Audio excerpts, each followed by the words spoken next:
इश्क 104.8 एफएम पर मैं हूं आपके साथ रोहित वर्गीस। मेरे साथ है मुंबई बेस्ड साइकोथेरेपिस्ट हवोवी। एंड एक सवाल आया था हमारे पास, एंड वो सवाल मैं आपको फिर से पढ़ के बता देता हूं। ये सवाल था कि I want to consult a therapist, लेकिन इसके लिए मुझे अपने मम्मी पापा से पूछना पड़ेगा क्योंकि मैं एक स्टूडेंट हूं और अपनी पॉकेट मनी में मैं इसे अफोर्ड नहीं कर पाऊंगा। लेकिन मुझे पता है कि जब मैं अपने मम्मी पापा के पास जाऊंगा तो उनका यूजुअली रिएक्शन यही होता है और यही होगा कि ऐसा कुछ नहीं हुआ है तुम्हें, it's all in your head. I know it's all in the head, and इसीलिए मैं एक प्रोफेशनल से कंसल्ट करना चाहता हूं। मैं क्या कर सकता हूं इस सिचुएशन में? हवोवी, क्या कर सकते हैं इसमें? Actually Rohit, like I said, ये बहुत ही रेलेवेंट क्वेश्चन है बिकॉज मेरे पास भी काफ़ी टीनेज ग्रुप में जो बच्चे आते हैं या इवन यंग एडल्ट्स जो अपने पेरेंट्स के साथ रह रहे हैं एंड जो जॉब नहीं कर रहे हैं एंड कांट अफोर्ड। सो मेरे पास कुछ ऐसे टिप्स हैं जो मैं यूजुअली अपने क्लाइंट्स के साथ शेयर करती हूँ। पहली चीज़ या पहला सलाह जो देती हूँ वो ये है, inform them of the facts. मतलब उन्हें बताइए कि एग्जैक्टली आपके साथ हो क्या रहा है। मतलब आपको आपके पढ़ाई पर आपका ध्यान नहीं लग रहा है, या फिर टीचर्स कहते जा रहे हैं कि आप क्लास में ध्यान नहीं दे रहे हैं, या आप आपके फ्रेंड से मिलना नहीं चाहते हैं। तो एग्जैक्टली क्या हो रहा है उन्हें अगर आप बताएंगे, मतलब आपकी बिहेवियर पे आपकी मेंटल हेल्थ का क्या असर हो रहा है, तो पेरेंट्स डेफिनेटली और ज़्यादा जानने की कोशिश करेंगे because parents want the best for their children. So the first thing is inform them of facts. Second is कि आपको प्रिपेयर्ड रहना होगा उनके रिएक्शन के लिए। फॉर एग्ज़ाम्पल, आपका पेरेंट आपको गिल्टी फील करा सकता है। फॉर एग्ज़ाम्पल, आप दे में से कि आपके पास बेस्ट लाइफ है, you have a roof over your head, आपके पास सब कुछ है, तो how can you be depressed? So आप उनके साथ एग्री कीजिए और उन्हें बताइए कि हाँ, मुझे पता है मुझे ऐसा नहीं फील होना चाहिए, इसीलिए मुझे हेल्प की ज़रूरत है। सेकेंड, पेरेंट्स से कि stress is normal, मूडीनेस is normal, ये टीनेजर होने का एक हिस्सा है, जस्ट फॉरगेट अबाउट इट। यहाँ भी आपको अपने पेरेंट्स के साथ बहुत ही कामली बात करना है एंड से कि जो भी मेरे मन में हो रहा है और मेरे इमोशंस के साथ हो रहा है वो मेरे लाइफ जीने के चांसेस रोक रहा है, meaning I can not live life normally. The other thing parents में डू इज़ वो खुद सैडनेस फील करेंगे और कहेंगे कि हाय, मैं इतनी बुरी पेरेंट हूँ या बुरा पेरेंट हूँ, आई हैव फेल्ड, मैं अपने बच्चे के लिए इतना भी नहीं कर सकता है, मैं कहाँ गलत हो गया, मुझे बताइए।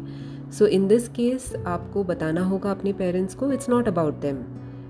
डिप्रेशन या फिर एंजाइटी ये कभी भी कहीं भी किसी को भी हो सकता है।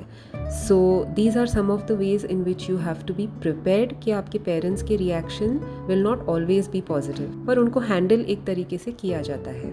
तीसरा चीज़ जो है वो है अप्रोप्रिएट टाइम चूज़ करना। दैट इज़ आप उस वक्त पेरेंट्स से बात कीजिए जब आप खुद थोड़े से स्टेबल और कंट्रोल में फ़ील कर रहे हैं। अगर आप बहुत ज़्यादा डिप्रेशन फील कर रहे हैं, बहुत ज़्यादा एंग्जाइटी, तो आपके वर्ड्स करेक्टली नहीं निकलेंगे, you won't be able to explain properly to them. मगर ये सब के बावजूद भी कभी कभार ऐसा होता है कि फैमिली सेटअप इतना ही टेंस है और इतना ही स्ट्रेस से भरा हुआ है कि you can not approach them. तो चौथी मेरी टिप ये है कि आप कोई आउटसाइड हेल्प ले लीजिए। यूजुअली जो यंग एडल्ट्स और टीनेजर्स मेरे पास आते हैं अपने पीडियाट्रिशियन या डॉक्टर को पहले अप्रोच कर लेते हैं इन केस उनके parents are not open to listening, और आपका पीडियाट्रिशियन या आपका फैमिली फिजिशियन जो है वो आपके पेरेंट्स से बात करेगा आपके बिहाफ पे।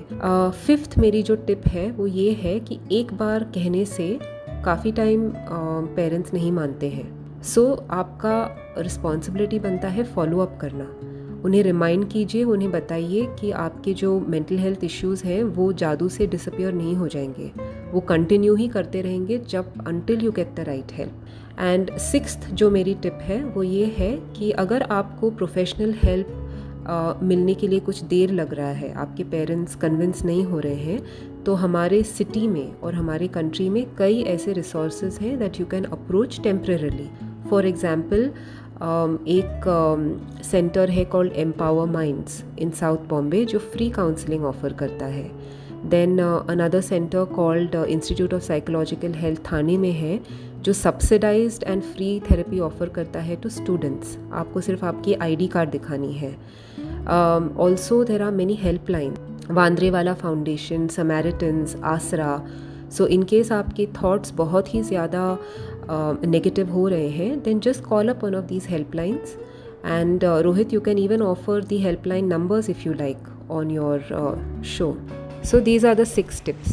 एक्चुअली एक और टिप है कि रोज 8:30 बजे मंडे टू फ्राइडे के बीच हवोवी अपने बिजी शेड्यूल से टाइम निकालकर सिर्फ आपके लिए यहाँ इश्क 104.8 FM पर आती हैं to talk about mental health. अगर आपके पास भी कोई सवाल है जो आप पूछना चाहते हैं हवोवी से, तो आप मुझे मैसेज कर सकते हैं इंस्टाग्राम पर rohit.varghese, दैट्स ROHIT, बहुत ही कॉमन नाम है, .VARGHESE. इंस्टाग्राम पे मैं आपको मिल जाऊंगा, आप अपना मैसेज वहां पर मुझे कीजिए and I will ask Hvovi. Thank you so much Hvovi for joining us here. Once again, thank you, Rohit, and all the listeners who have been giving us such good feedback. Please keep writing in with your doubts and we will try our best to answer them. And Hvovi ने मुझे कुछ helpline numbers forward किए हैं. ये है वांद्रेवाला foundation, ये एक 24 our helpline है, 1800-233-333. और आसरा करके एक और 24 आवर लाइन है विच इज़ 098204-66726. अगर आपने number just in case miss कर दिया हो तो rohit.varghese इंस्टा आईडी है मेरा, वहाँ पर आप मुझे डीएम करके ये नंबर ले सकते हैं. इश्क 104.8 FM पर मैं हूँ आपके साथ रोहित वर्गीस. ये थी हमारे साथ Mumbai based psychotherapist Hvovi. Thank you so much Hvovi and we'll see you tomorrow exactly at 8:30 AM. Bye. Have a great day. इश्क 104.8 FM सुनते जाएं. आता हूँ थोड़ी देर में. Good morning.